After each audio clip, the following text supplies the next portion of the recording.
How you guys been, man? Yeah, all is well. I mean, other than all the struggles, most of the struggles others are also going through with, it's not much to complain. At least we're still alive, right? Exactly. That's already a good start, so. We're still breathing, still kicking. Exactly. Heart is still beating. Excellent. So let's see. Do we have any questions from the Discord chat? Not really, but I do have a question. Maybe I didn't follow the whole video, but it might be relevant. What do you think the relevance and applicability of the vulnerabilities you found in real world scenarios? How widespread would it be? How bad is the damage? Right. Yeah. Thank you for the question, Sriman. Yeah, that's actually a very good question. So first thing first, in general, trusted execution environment, their threat model is not intended to protect against fault injection attack. So we are fully aware of that. Everybody's fully aware of that. To the point that we agree with Qualcomm not wanting to fixing this vulnerability or to implement countermeasures in their chip for fault injection for TEs, because it's out of the threat model and we're fully aware. Nonetheless, so this will not be fixed. It will stay there forever. It's a feature, so, right? Well, I mean, it's good to know, basically, we think. The second point is that, yeah, it's true that it's out of the threat model, but there are some situations where trusted execution environments are used in use cases which are sensitive to fault injection. So it's basically a building block that is used in a device or in a use case, maybe some DRMs or let's say some devices that actually have some strong encryption requirement where fault injection protection is a requirement. So you take that building block whose threat model does not include FI and you put that in a device that includes covers FI. Now, in those situations, although you can use our technique in any situation, in any case, in those situations, then the TE itself, because first, it is highly privileged. Second, they are usually massive, they're really large, and they're very hard to protect against fault injection. In this case, the TE itself can become the active vector against the rest. So, in our situation, in our case, we have also shown, we think for the first time, or likely for the first time, how you break a TE with fault injection without focusing on the trust zone primitive. So previous researchers said if you change the NS bit, then you will be able to break trust zone, of course. Then if you break some other hardware primitives, you will be able to break trust zone. That's okay. What we've shown here is that we are targeting none of these primitives. So this means that even if those are hardened, but the CPU itself it's not, then we will be able to use our attacks. So this is also for implementers that say, hey, we have a use case where we want to protect against FI, we put an TE. We do a trust zone hardened because we can, and actually they can, and sometimes they even do. With our technique, this would be bypassed. So we think that it's not necessarily widespread, meaning or applicable to, so the attack is applicable to everything, to all the TEs, including outside of QSE. So this is also important part, because all these constructs are available in basically every TE. So the concept of secure range is available not only in QSCs, but everywhere. So long story short is that we may apply this attack beyond QSC to any CPU ARM that is vulnerable to fault injection, even on targets which are hardened on fault injection. And we think that this could be, let's say, very important in some specific cases, without mentioning, of course, that. I just want to ask, this could be relevant to some. Yeah, I mean, if Qualcomm has the fixes, right, what about all the other manufacturers? I mean, well, basically, we don't know, honestly. The reason is that we first applied this kind of research and technique to the device that we had. I mean, we already had exploited QSC by software, and we wanted to go the next step to see basically what happens and to see how this could be used in a different way. In general, if you think about a TE, fault injection is outside of its threat model. So it's possible that the manufacturer says, hey, this is not in our threat model. We are fully aware of that. We don't fix it. But then people start using that in situation where fault injection is in the threat model. And then you have to basically re-engineer and redesign things from scratch, even in the TE, which is not always possible, against FI. So it might be in a situation where you have very strong devices protected against FI, where D itself may be the weak point, just because it's there. So this could be something interesting for... have been working on recently, because I'm sure this is just the tip of the iceberg, right? Definitely you guys got a lot more stuff, like juicy stuff. Niek, you want to add something?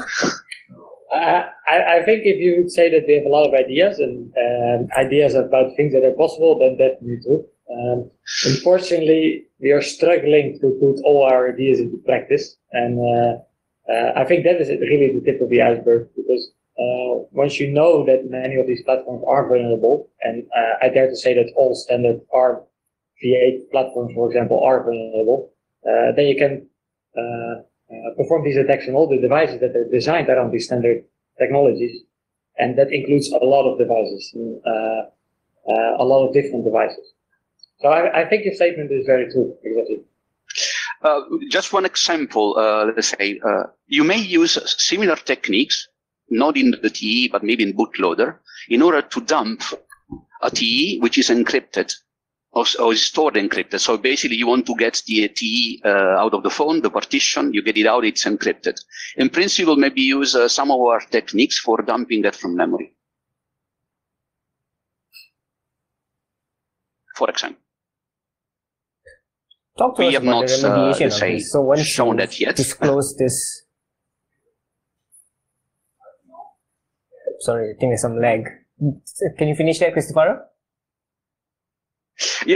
So we have not shown that yet, but we are aware that these techniques can be used, for example, in that direction.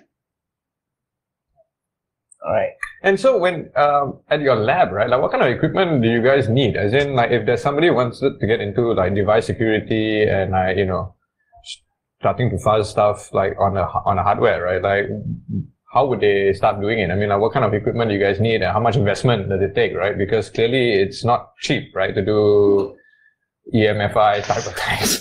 It's not like, you know, easily accessible, I don't think, right? Yeah, so maybe to give you some insights into how we started after we left the company that we were working for. So initially, we started fairly cheap. So we started buying cheap stuff from AliExpress. And that is the typical lab stuff, so like power supplies, cables to connect, soldering irons, these type of things. And also, it was a bit more of a personal lab, let's say. So we also like to keep the cost low there. And even with spending a couple of €100, we were able to perform fault injection attacks that were relevant. An example is what we also presented, I think, in 2019 in Abu Dhabi, where we had a talk at the Cyber Week, where we inject glitches in the ESP32 platform. Yeah. Now that was not with EM glitches, that was with voltage glitches.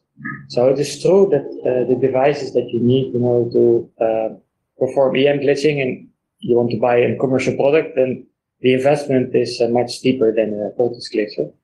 But nowadays there's several schematics available where researchers actually implemented their own. Of course, compared to a commercial product, the usability is way less, but nonetheless, you're able to inject EM glitches for a fraction of the price that a commercial tool would cost. And also, of course, if you look at the commercial tools, there's also a wide variety in cost related to the tooling. Let me add something in this direction. For example, the techniques that we are showing, they are not related to the tooling. It's the way you actually organize your attack. So in principle, if you are able to see that your CPU is sensitive to your tooling, you are good to go.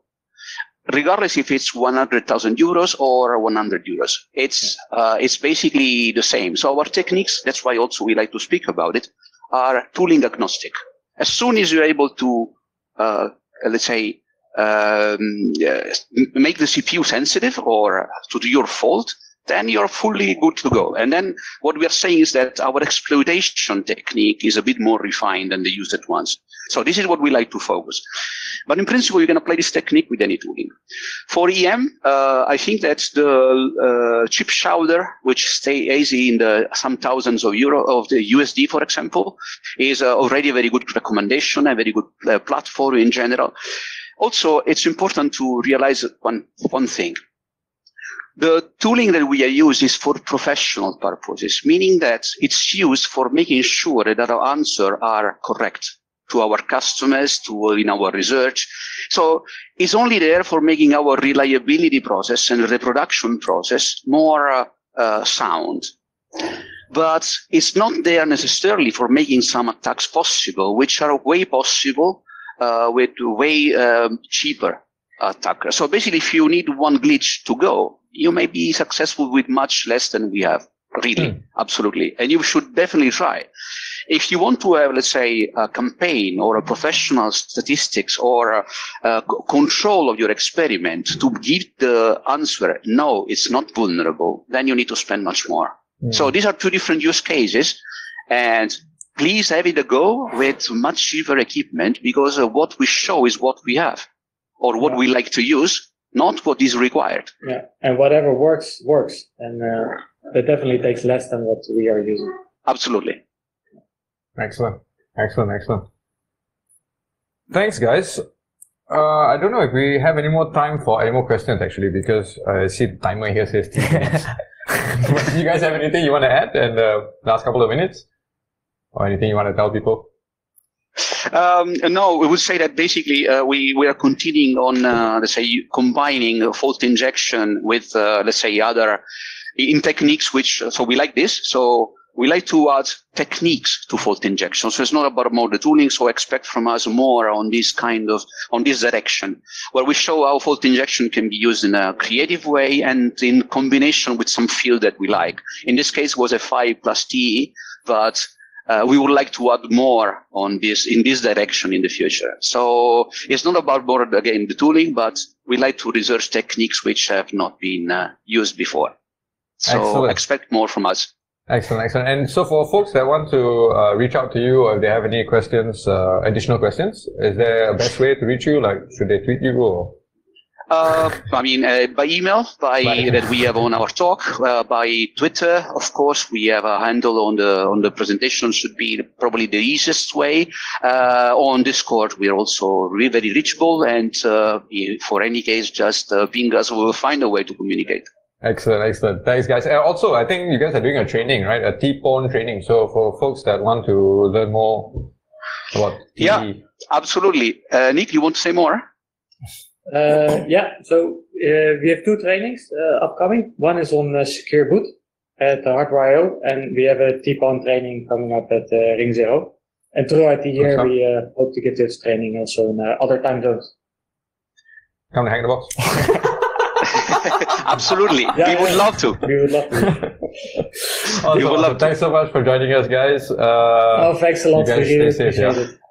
Thank you very much. Thank you. Talk to you soon. Bye-bye. Have fun, man. Bye-bye.